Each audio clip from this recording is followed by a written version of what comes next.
Hello everyone. आज हम करने जा रहे हैं अपने stock market for beginner series का लेक्चर नंबर 3। आई होप आप हमारे इस चैनल से अब तक जुड़ चुके होंगे और लेक्चर 1 और लेक्चर 2 के अंदर जो मैंने बेसिक टर्म्स आपको सिखाए हैं वो सारे आपको अच्छे से समझ आ गए होंगे, क्योंकि आज के इस लेक्चर में हम और आपके साथ ऐसी टर्म्स यूज करने वाले हैं जो आपके स्टॉक मार्केट की जर्नी को आसान बना देंगे। हो सकता है कुछ टर्म्स आपने सुन रखे हों या नए सुने हों, लेकिन आज का लेक्चर बड़ा मज़ेदार होने वाला है। नई नई टर्म्स आप सीखने वाले हो। लेकिन हाँ, शुरू करने से पहले सबसे पहले बता देता हूँ, अगर आप एक फाइनेंस एंथुसियास्ट हैं तो ये चैनल आपके लिए है। स्टॉक मार्केट अगर आप कॉलेज स्टूडेंट हैं, स्कूल स्टूडेंट हैं या अपने पर्सनल इन्वेस्टिंग के लिए सीखना चाहते हैं तो ये चैनल आपके लिए बहुत हेल्पफुल रहने वाला है। तो बिना टाइम वेस्ट करे जल्दी से शुरू करता हूँ। आज की हमारी टर्मिनोलॉजी में सबसे पहला टर्म है सेबी। सर, ये सेबी कौन होता है? तो सेबी शायद हमने पहले सुन तो रखा है, लेकिन एक्चुअल में सेबी कौन है? Securities exchange board of India, यानी कि जो स्टॉक मार्केट के हमारे पार्टिसिपेंट्स हैं, चाहे हमारे इन्वेस्टर हों, ट्रेडर हों, ब्रोकर्स हों, उन सबको देखने वाला, उन सबको रेगुलेट करने वाला जो एक वॉच डॉग है, उसे बोलते हैं सेबी।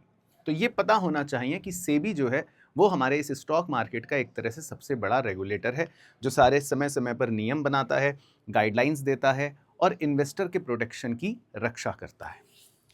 इसके बाद अगली टर्म हमारी होती है ब्रोकर या ब्रोकर ऐप। ब्रोकर का काम क्या है? देखो बच्चों, कई बच्चे हमसे पूछ रहे थे कि सर ब्रोकर कौन होता है या ब्रोकर ऐप क्या होता है, क्या हमारा डीमैट अकाउंट ओपन होना ज़रूरी है? तो देखो, ब्रोकर की आवश्यकता क्यों पड़ती है?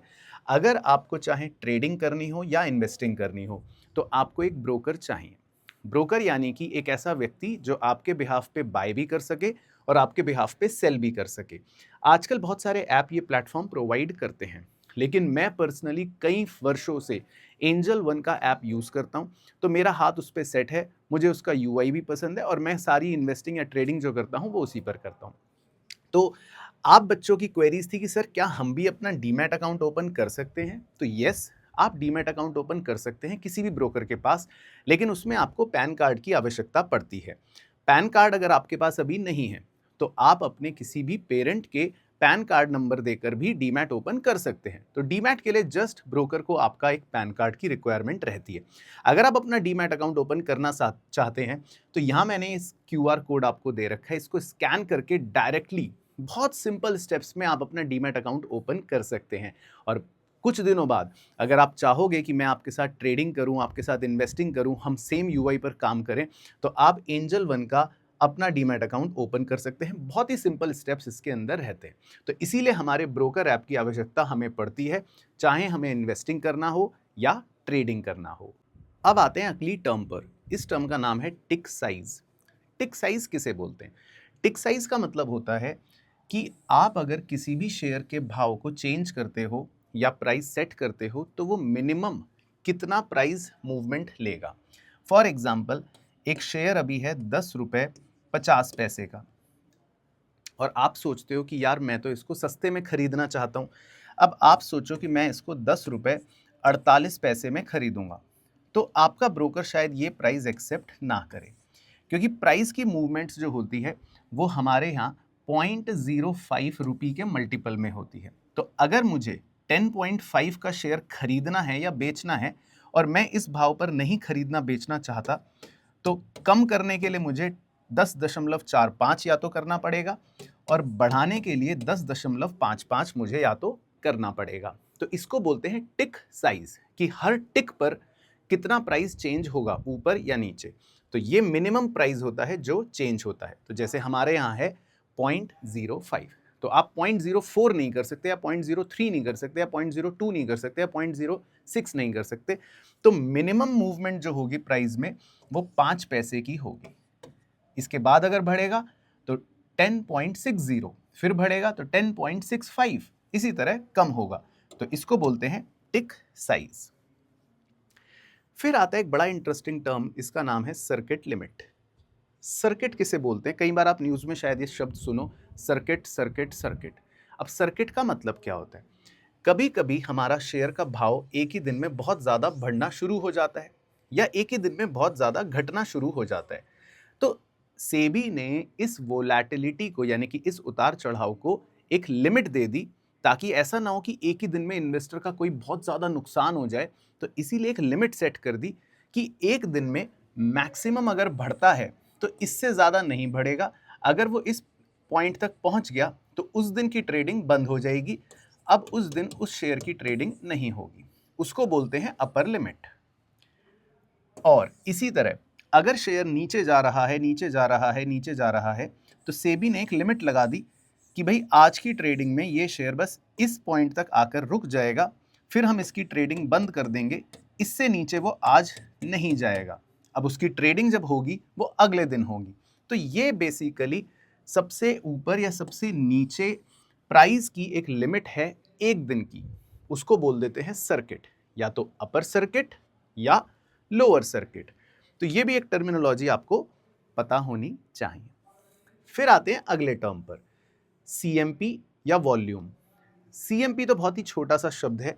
सीएमपी का तो मतलब होता है करंट मार्केट प्राइस, सिंपल, यानी कि अभी हमारे शेयर का क्या भाव चल रहा है बाजार में, उसको बोलते हैं सीएमपी शॉर्ट में। तो ये बेसिकली एक रियल टाइम प्राइस होता है जो हर घड़ी या हर सेकंड बदलता रहता है मार्केट आवर्स में। तो आप देखोगे शेयर का भाव बढ़ रहा है, घट रहा है, बढ़ रहा है, घट रहा है, चेंज होता रहता है, तो इसको बोलते हैं सीएमपी। दूसरी टर्म होती है वॉल्यूम। वॉल्यूम का मतलब है कि कितने शेयर्स ट्रेड हुए। भाई हो सकता है एक कंपनी का शेयर मैंने बेचा, आपने खरीदा, और कितने, 5 शेयर। कट टू, हो सकता है मैंने कंपनी का शेयर बेचा, आपने खरीदा, लेकिन कितने शेयर, 5 लाख शेयर्स। तो वॉल्यूम का मतलब होता है कि कितने शेयर्स का ट्रेड हुआ किसी भी स्टॉक में एक पर्टिकुलर टाइम में। अब ये वॉल्यूम क्यों जरूरी होता है? तो वॉल्यूम इसलिए जरूरी होता है क्योंकि जिन शेयर्स में वॉल्यूम ज्यादा है तो इसका मतलब वहां पर ज्यादा एक्टिविटी है, वहां पर ज्यादा लिक्विडिटी है। आप इसको ऐसा समझ लो, फॉर एग्जाम्पल आप एक बाजार में गए, उस बाजार में आपने देखा कि यहाँ तो बहुत सारे बायर्स हैं, बहुत सारे सेलर्स हैं, लगातार खरीद बेच हो रहा है, खरीद बेच हो रहा है। फॉर एग्जाम्पल आप चांदनी चौक चले गए, तो उस बाजार में क्या है, आप बड़ी आसानी से अपना सामान बेच सकते हो, खरीद सकते हो, क्योंकि बहुत सारे बायर सेलर होते हैं। कट टू, आप किसी जंगल में चले जाओ और किसी ऐसी जगह चले जाओ जहां पर बहुत ही कम या ना के बराबर एक्टिविटी हो रही है, किसी ने साल 2 साल में गलती से कोई घर खरीद लिया। अब इसमें क्या रिस्क है, इसमें लिक्विडिटी नहीं है, यहाँ पर वॉल्यूम बहुत कम है। तो इसी तरह शेयर बाजार में भी कुछ शेयर्स ऐसे होते हैं जिनमें बहुत ज़्यादा ट्रेड होता है, इसका मतलब उसमें वॉल्यूम बहुत ज़्यादा है। जिसमें बहुत कम ट्रेड हो रहा है, इसका मतलब उसका वॉल्यूम कम है। तो ये भी एक छोटा सा फैक्टर होता है, कई बार इन्वेस्टिंग या ट्रेडिंग में हेल्प करता है। कुछ लोग वॉल्यूम के हिसाब से भी अपनी ट्रेडिंग डिसीजंस को लेते हैं। तो ये मतलब होता है वॉल्यूम का। फिर आता है अपना अगला टर्म वोलैटिलिटी। वोलैटिलिटी सिंपल है। वोलैटिलिटी का मतलब होता है वॉलेटाइल, यानी कि शेयर का भाव कितना ऊपर कितना नीचे जा रहा है, चाहे एक दिन हो, एक हफ्ता हो, एक महीना हो, एक साल हो, व्हाटएवर टाइम पीरियड। तो प्राइस कितना तेजी से ऊपर गया, तेजी से नीचे गया, तेजी से ऊपर गया, उसको वोलैटिलिटी बोलते हैं। अब वोलैटिलिटी का फायदा भी है, नुकसान भी। जितनी ज्यादा वोलैटिलिटी होती है उतना ज्यादा रिस्क भी होता है, लेकिन रिस्क है तो इश्क है, यानी कि ज्यादा रिस्क है तो चांस भी यहां पर आपको ज्यादा मिलता है। अगर आप एक प्रो लेवल के ट्रेडर हैं या स्किलफुल ट्रेडर हैं तो आप इस वोलैटिलिटी का कई बार फायदा भी उठा सकते हैं। तो वोलैटिलिटी मतलब एक दो धारी तलवार है, अगर चलानी आती है तो 10 दुश्मनों के सर काट लोगे, चलानी नहीं आती तो हो सकता है अपना ही धड़ से सर अलग कर दोगे। तो वोलैटिलिटी मतलब तेजी से प्राइस का बदलना ऊपर या नीचे। फिर आता है एक छोटा सा टर्म, डिविडेंड यील्ड। ये बहुत सिंपल है, कई बार आप सुनते हो न्यूज़ वगैरह में, तो पता होना चाहिए क्या डिविडेंड यील्ड, इसका क्या मतलब। यील्ड मतलब होता है रिटर्न, यील्ड मतलब रिटर्न। अब डिविडेंड मतलब कि हमें कितना रिटर्न डिविडेंड के तौर पर मिला। तो मान लो 200 रुपए का शेयर है और इस कंपनी ने आपको 10 रुपए का डिविडेंड दिया, तो अगर परसेंटेज निकालनी हो कि 200 रुपए के शेयर पर 10 रुपए का डिविडेंड मिला, तो परसेंट के फॉर्म पे अगर निकालोगे तो कितना रिटर्न बन गया, 5%। तो इसको बोल देते हैं डिविडेंड यील्ड। तो डिविडेंड यील्ड मतलब रिटर्न, और रिटर्न किस पर, आपके कंपनी के शेयर के भाव पर कितना डिविडेंड आपको मिला, इसको बोल देते हैं सिंपल डिविडेंड यील्ड। चलो, यहां तक समझ आया? जल्दी से कमेंट करो, वीडियो को लाइक करो, सभी के साथ शेयर करो, घर वालों के साथ शेयर करो, क्योंकि सारी टर्म्स इन्वेस्टिंग और ट्रेडिंग की सबको सीखनी है, फाइनेंशियल नॉलेज है, इसमें उम्र का कोई बार नहीं है। तो छोटे से छोटे बच्चे को भेजो, बड़े से बड़े अपने दादा को भेजो, सबको जल्दी से वीडियो शेयर कर दो। आगे बढ़ते हैं। अगली टर्म बड़े काम की है, बड़े काम की है, बहुत ज़्यादा काम की है, इस पर लंबी चर्चा करने वाला हूँ। Market capitalization. मार्केट कैपिटलाइजेशन को शॉर्ट में मार्केट कैप बोलते हैं। अब इसका क्या मतलब होता है? देखो, जब आपको सेंसेक्स निफ्टी के कॉन्सेप्ट सिखाए थे तो तब ये टर्म यूज हुई थी, मार्केट कैपिटलाइजेशन। अब इसको समझ लेते हैं। मान लो मेरी कंपनी का शेयर का प्राइस है 200 रुपए और मेरी कंपनी के टोटल शेयर्स हैं, सिंप्लिसिटी के ले लेता हूं, 1000 शेयर्स।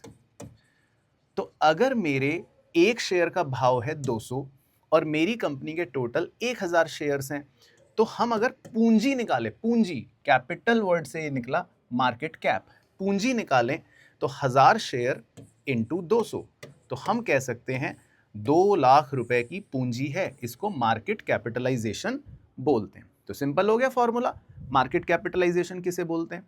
अब बड़े ध्यान से सुनना, मार्केट कैपिटलाइजेशन या मार्केट कैप के हिसाब से ही शेयर्स को या कंपनियों को जनरली लार्ज, मिड या स्मॉल कैप बोला जाता है। तो ये शायद आप बहुत ज़्यादा सुनोगे टीवी पर या अपने सीनियर से या अपने घर में भी आपके पापा बोलेंगे कि बेटा हम तो लार्ज कैप स्टॉक खरीदेंगे, बेटा हम तो मिड कैप में पैसा लगाएंगे, बेटा हम तो स्मॉल कैप में पैसा लगाएंगे। तो हर चीज़ का अपना फ़ायदा नुकसान हो सकता है। ये large cap, mid cap, small cap कहने का मतलब है, लार्ज कैप का मतलब ऐसी कंपनियां जिनका मार्केट कैपिटलाइजेशन 20,000 करोड़ से ज़्यादा का है। बहुत बड़ी बड़ी कंपनियां हो गई। अब बड़ी बड़ी कंपनियों का मतलब हो गया कि भाई इनमें पैसा लगाने में आपका रिस्क बहुत कम होता है, क्योंकि ये बहुत बड़ी कंपनी है, अपने आप को प्रूफ कर चुकी है, बड़ा हो चुकी है। यानी कि शाहरुख खान, सलमान खान, आप अपना पैसा इन स्टार्स पर लगाकर मूवी बना रहे हो, तो आपको पता है कि रिस्क बहुत कम है और रिटर्न्स यहाँ पर हमारे स्टेबल हैं कि भैया सलमान खान की मूवी है तो चलो 100-200 करोड़ तो मिल ही जाएंगे, शाहरुख की मूवी है तो इतना तो मिनिमम हम चलो कमा ही लेंगे, सुपर हिट और हो गई तो बल्ले बल्ले। तो ये होते हैं हमारे लार्ज कैप स्टॉक्स। फिर आते हैं जी मिड कैप, थोड़ा सा इनसे छोटे, यानी कि 5,000 करोड़ से लेकर 20,000 करोड़ तक वाले। ये काफ़ी इन्वेस्टर्स के फेवरेट होते हैं क्योंकि ये अभी छोटे हैं, मिड कैप हैं, तो इसमें रिस्क भी थोड़ा सा कम यानी कि मीडियम होता है, लेकिन इनमें पोटेंशियल बहुत है। ये ऐसे सुपरस्टार्स हैं आज के ज़माने के जो हो सकता है 4-5 साल, 10 साल बाद कल के शाहरुख खान, सलमान खान बन जाएं, कल को ये बड़ी कंपनियां बन जाएं। आज मीडियम है लेकिन इनमें पोटेंशियल अच्छा है। तो इस तरह के स्टॉक को, इस तरह की कंपनियों को बोल देते हैं मिड कैप स्टॉक्स। और फिर आती हैं स्मॉल कैप स्टॉक्स, यानी कि स्मॉल कंपनी कह सकते हो। स्मॉल कंपनी मतलब जिनका मार्केट कैपिटलाइजेशन 5 करोड़ से कम है, तो ये अभी छोटी है। अब छोटी कंपनी में रिस्क बहुत होता है। क्या आज इतना छोटा है, क्या पता ये बंद ना हो जाए। तो छोटी कंपनियों में रिस्क बहुत होता है, हाई रिस्क। लेकिन फिर वही बात, रिस्क है तो इश्क है। इसमें रिटर्न आपको जबरदस्त मिल सकता है, यानी कि मल्टीपल फोल्ड्स हो सकता है, क्योंकि आज ये छोटी कंपनी है, आज ये छोटा स्टार है, आज ये अभी स्ट्रगल कर रहा है थिएटर में, लेकिन क्या पता कल को ये बहुत बड़ा एक्टर बन जाए। तो जैसे शाहरुख खान अभी डीडी पर सर्कस सीरियल में काम कर रहा है, लेकिन हो सकता है 20 साल बाद ये किंग बन जाए। तो भैया रिस्क भी है और रिटर्न भी जबरदस्त मिल सकता है। तो कुछ लोग अपने इस तरह की कंपनियों में पैसा निवेश करते हैं। अब यहां पर एक टिप, टिप मतलब कभी भी एक जैसे स्टॉक में आपको पैसा निवेश नहीं करना, हमें डाइवर्सिफाइड रखना है, ताकि कुछ पैसा हम लार्ज स्टॉक में रखें, कुछ पैसा हम मिड स्टॉक में रखें, कुछ पैसा हम स्मॉल स्टॉक में भी रख सकते हैं। अब म्यूचुअल फंड का जब कॉन्सेप्ट समझाऊंगा तब आपको बताऊंगा, अलग अलग म्यूचुअल फंड भी इसी तरह से काम करते हैं और इन तरह के लार्ज कैप या मीडियम कैप या स्मॉल कैप कंपनियों के बेसिस पर ही भी बहुत सारे म्यूचुअल फंड्स होते हैं। तो खैर वो तो हमारे आगे की चर्चा है। तो आई होप आपको बहुत अच्छे से समझ आया होगा कि ये मार्केट कैपिटलाइजेशन क्या होती है। अब सबसे इंपॉर्टेंट चीज सर क्या है सर? तो देखो जी, सीरीज का आज तीसरा लेक्चर हो गया है खत्म, ठीक है।